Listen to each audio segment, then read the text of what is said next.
Welcome back to the channel. And a few months ago I did a video on a tier list for martial arts, and I think you guys quite enjoyed it because did quite well. I got some requests asking for more tier list videos, so that is exactly what I'm going to do today. And this one is going to be an interesting one. I'm going to rank on a tier list kicks, like individual kicks, but this is going to be based on self-defense scenarios. So not like competition, there would be different rankings for each one. So I might do different videos where I rank kicks and martial arts in different scenarios, because obviously they're all very different. But this video specifically is going to be self-defense. So when I say self-defense, I'm saying like you're in the street, someone's come up to you, you know, may or may not have a weapon, maybe you don't know that, and I'm going to rank kicks on how effective I think they would be in that situation. Before we get into this, I'm going to tell you about a way that you can improve your flexibility like nothing you've ever tried before. You can use the exact same method that I used personally, and it's all been put into one program. 12 weeks, that's all you need to do, and then you will have higher kicks. Click the first link in the description of this video if you are interested in taking your kicks to the next level. It involves stretching, strengthening exercises, everything that you need to take your kicks to the next level. First link in the description if you are interested. Okay, here we are. We have the tier list in front of me, and we have some kicks lined up. And basically, I'm going to rank them based on where I think they would be in a street fight, or no, not street fight, self-defense scenario. So someone's come up to you, maybe a bit unexpected, and you've got to deal with them. This is the way I'm going to rank these kicks. So we've got S tier, A, B, C, and D. I might change these a little bit. Let me change with these. Bear with me. Okay, so as we can see here, instead of S tier, we have ain't getting blocked, son. Instead of A, we have probably stopping the attacker. So chances are it's going to do you pretty well. Instead of B, we now have 50-50 chance. So this one could go either way. You know, this is maybe a little bit of a dodgy technique to use in the street. Maybe you wouldn't try it, but yeah, it possibly could work. Instead of C tier, we've now got I wouldn't try that, self-explanatory. And the D for D tier stands for don't be a hero. So basically, do not try. So basically anything that goes in that tier, you kind of deserve what's coming to you if you try these moves. Okay, let's kick this off. Hey, kick this off. That wasn't intentional. Right, let's start this. So the first kick we've got here is the roundhouse kick. This is an interesting one. I'm thinking, where am I going to put this? Where am I going to put the roundhouse kick? It's a solid kick. It's a fundamental basic kick that you learn. Pretty much one of the first kicks you learn in a few martial arts. Where am I going to put this? It's not going there, because roundhouse kick would not be the first port of call in a street fight. So I would not put that in ain't getting blocked, son, because that chances are it could get blocked. Probably stopping the attacker. I mean, personally, I probably wouldn't try that, but then some of the kicks on this list, I don't think I should put roundhouse that low. I'm going to say, Joe, I'm going to say probably stopping the attacker. Do you know what? So I can move this around. So if later on I decide that it shouldn't be that high, I can move it down. But probably stopping the attacker. If you've got a good, well-trained roundhouse kick, it's a fundamental kick. You can do it to the body or to the head. I probably wouldn't try it to the head. But if you send in a really deadly roundhouse kick to the ribs, probably stopping the attacker, or at least giving you a bit of, you know, room to maybe get away. Maybe that's a bit higher. All right, I'll come back to that one. I'll leave it there for now. I'll come back to that one. Okay, next one. Front kick, listen, that is going straight up there. So let me explain. So the front kick, also, let me just reiterate, I wouldn't personally try any kicks in the street, but this is a tier list just on kicks. So the list is going to be a bit elevated. You know, some kicks will be a bit higher than they would be if punches were involved, but just on kicks, front kick is going in, ain't getting blocked, son, because if you have a very well-trained front kick, I'm talking about a front snap kick, you know, a karate style front snap kick where you snap it back. So it's not going to get caught if you snap it back properly. And if you dig it into the ribs or like to the hip or something, that is definitely buying you enough time to run away. So that's why I'm saying ain't getting blocked, son. That kick comes out of nowhere. Low kick. Again, low kick in this scenario is going to go up in ain't getting blocked. Because if someone is untrained, you don't know how to block a low kick. If you're not trained, which an attacker is likely not going to be trained, you don't know how to block a low kick. What, you're going to bring your leg up and check it? No, you're not. You chop the trees down. If a man can't stand, he can't fight. So that is why low kick is going in, ain't getting blocked, son. Again, this is just for the street scenario. Okay, next up, crescent kick. Now, it's not going there, definitely. Probably, it's not going there.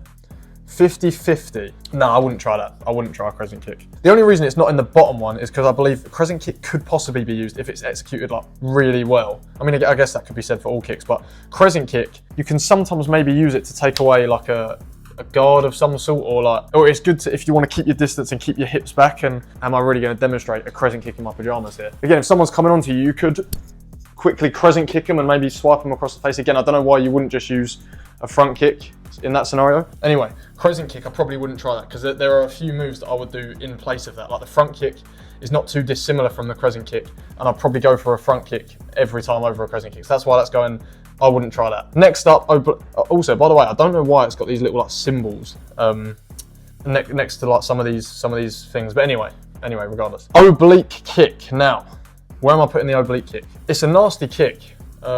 If you can really, basically an oblique kick, if you don't know, is like where you cut, it's almost like you stomp down into the hip, like you can go anywhere really, you can go like to the hip or the leg or something like that. But again, you don't have to, it's not like a high kick, so that's why I would maybe put it a bit higher, because it's not like a big flashy kick, like it's an effective, if you kick them straight in the knee and you spin their knee backwards, then they're out of the fight. So I'm gonna say, if you can execute a well executed oblique kick, I'm gonna say, oh, I didn't mean to put it in don't be a hero, it's probably stopping the attacker. Oh, am I rating these kicks too high?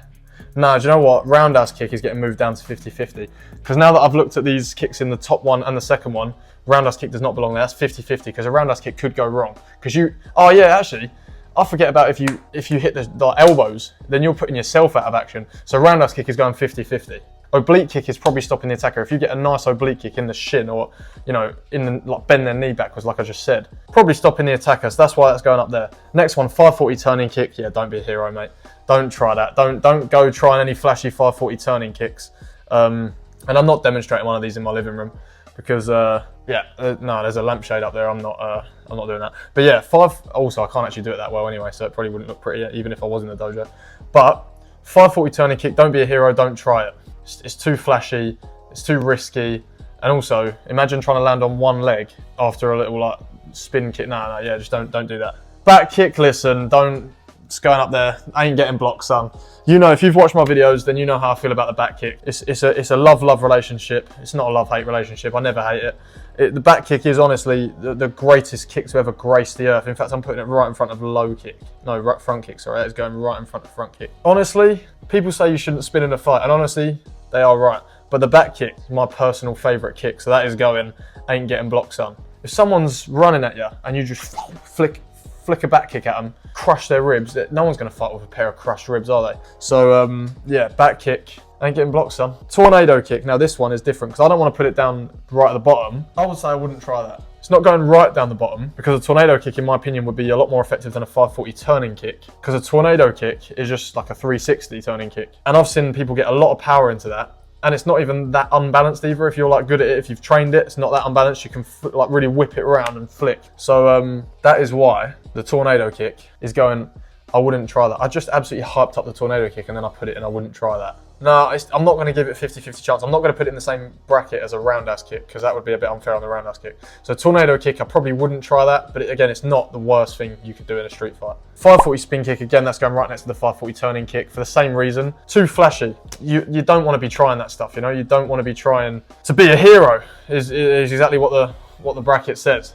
They look cool though. 540 spin kicks look immaculate. If you've ever seen someone execute one properly, like they're very, very extremely impressive. I just probably wouldn't try it in a real like self-defense scenario. In a competition, yeah, go for it. Like, why not? But in self-defense, I mean, if you pulled it off in the street, you'd get some serious street cred. But I just wouldn't. I wouldn't be going around trying to do that, to be honest. Hook kick. I like the hook kick, but I probably wouldn't try it in the street. In competition, I would do that a lot because I like that kick. So I'd be trying to flick that off all the time. But in the street, it's got no power. You can't really do it anything lower than the head, which again, makes it a bit risky in the street because if you're going to be going for head kicks, I wouldn't do that in the street. So for that reason, the hook kick is going in, I wouldn't try that. Again, it would look really cool if you did pull it off in the street, but I mean, it's like all kicks really. Now, the teep kick. See, the front kick is up there and the teep kick is similar to the front kick. It's just like a pushing version of the front kick. So I feel like I should put it there, but then a part of me wants to put it in the one below, probably stopping the attacker. Like definitely I agree. Well, I don't know who I'm agreeing with, but I agree that the teep kick is one of the better kicks you can use in a street scenario because it is designed to create distance, which is exactly what you want. So actually I've got to put it out there. I have to put it out there. It does the job. Exactly what you want to do in the street is get some distance between you and your attacker so you can maybe run away. So the teep kick is going up there. I feel like I've been way too generous with this top tier. There should not be that many. I'm going to reassess this. At the end, I'm going to come and reassess this top tier. Scissor kick. Now, in the street, 50-50? No, I wouldn't do it. I wouldn't do it. Because the scissor kick is like, in my interpretation of a scissor kick, is like a double front, like a lift the knee. I'm going to have to demonstrate again.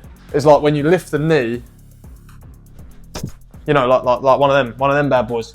It's just like, at that point, why would you not like just do a front kick? If you're going to do the scissor kick, just do a front kick. So I probably wouldn't try that. But again, it's not the worst kick you could do, but yeah, I wouldn't go around doing that. Axe kick. I want to put it in 50-50 chance, but I just don't, again, I don't know, I can't see why you would use an axe kick if there are other kicks available, you know? Because if, 50-50, because again, if you're well trained at this kick, like if you do, you know, taekwondo where the axe kick is a very prominent kick, because I guess you do raise your leg really high over the head, so it can be used fairly close, like fairly close distance in terms of kicks. Not really, but kind of. Then maybe if you come back down with a heel, obviously it's a very deadly kick if you land it. So 50-50, I personally wouldn't do it. But again, I'm not like encouraging anyone to do any of these kicks in the street at all. If someone comes onto you, the first thing you should do is run. And then after that, what I would do is simple strikes like punches and like, you know, groin strikes and whatnot. But I wouldn't try any kicks, but yeah. For this list, I'm going to put it in 50-50. Side kick, I'm going to put that up there, probably stopping the attacker, because a side kick is a similar, it's not the same, but like it's a similar kind of physics to the back kick. It's like a thrusting kick, like a powerful kick. And you engage your glutes and stuff, and you engage some of the strongest muscles in your body. And if someone is running at you, all you've got to do is turn your body to the side and bang, you've flicked out a side kick and it stopped him in his tracks. So that's why I'm going to put side kick at probably stopping the attacker. Because I do believe that side kick, if all of this is assuming that you're trained, somewhat trained. So a somewhat trained side kick, I believe, would be able to deal some damage. And this again is one, if I was going to use a kick, what a side kick probably would be one of the ones that I would use personally. Inside crescent kick. Now, in terms of in terms of the street, yeah, I probably wouldn't do an inside crescent kick because again, it's not really got the ideal things that you would like for a self-defense style kick. It's got no power really. It's unexpected. You know, you can come up and flick it on the inside of their head and slap it across their face, but again, it's not going to do much. Unless you put like your whole body weight into it, it's not going to do much. So I personally, there are a lot better kicks that I would choose over that, so I wouldn't try that. But again, I would do that over a 540 turn-in or a 540 spin kick, so that's why I'm putting it above those. Switch kick, last kick on the list. Now, personally, where would I put the switch kick? I'm going to put this kick in the same bracket as the roundhouse kick because the switch kick is just a roundhouse kick, but after you've switched legs. So I'm going to say similar sort of, you know, bracket. It could work if you've caught them right on the sweet spot in the ribs, or if you've somehow got under their guard. But then I guess if they're like trying to attack you in the street, they might not necessarily know how to hold a guard, so you could get under pretty easily. But yeah, I think the roundhouse and the switch kick are in a good position there in the 50-50 chance. Like it could work, but again, I personally wouldn't be the first port of call. So a switch kick, yeah, I'm going to put that in the same bracket as those kicks there in 50-50 chance. Because yeah, you could say maybe it will confuse the opponent that you've switched legs and then you've quickly fired off a roundhouse kick. But again, you run the same risk as the roundhouse kick of catching an elbow, and then you've put yourself out of like action. Because if you smack someone's elbow and you break your ankle, you're not running away then. He's not hurt because you've just hit his elbow, and then you're hobbling away, and he's just going to come and get whatever he wants to get from you. So switch kick 50-50, and that is where that's going to stay. Now, Ain't Getting Blocked Son has got 4 kicks. I think that's a bit of a problem. Are there any of these kicks that I would take away? Listen, I know a lot of you are going to be saying take the back kick out of there, but I ain't taking the back kick out of there. That kick ain't getting blocked, son. Front kick definitely deserves to be in there. That is 100% probably the first kick I would use, in all honesty. It's very simple. It doesn't require any flexibility. It doesn't require any warming up. A quick front kick to like the body is going to do the job, really. If it's a good front kick, it's going to do the job. Again, same with the low kick. Although what I'm thinking now, should I move the low kick down? Because the whole idea of a kick in a street fight, not a street fight, a self-defense scenario, what you want it to do is create distance, or you want it to be like a one strike and then boom, like you've done the job. He's either down or he's away enough for you to run. And a low kick, in my opinion, I feel like it would take a couple, like 2 or 3 kicks to put a man down, especially if they've got adrenaline going through. Whereas a front kick or a teep kick or a back kick is going to either, the back kick is going to put someone down instantly, you're going to break the ribs. Front kick and a teep kick, again, if done like correctly, a teep kick's going to push him away if you get away, and a front kick is going to snap a kick right into the ribs, and again, that's going to be enough to do it. But a low kick, a leg kick, I feel like that's going to take like at least 2 or 3 to really put a man down. I feel like he could maybe firm one of those. So actually, I'm going to move the low kick down into probably stopping the attacker. Again, still a great kick and one that is very valid to use in a street scenario if you came to it, but I'm going to put that at probably stopping the attacker. So that is my list for this video. Again, I'm going to welcome the hate. Come on, give me your comments about putting the back kick at the front, but I'm not moving that. As you know, we love the back kick over here, so that's going to be staying there. And please let me know if there's anything you would change about this list.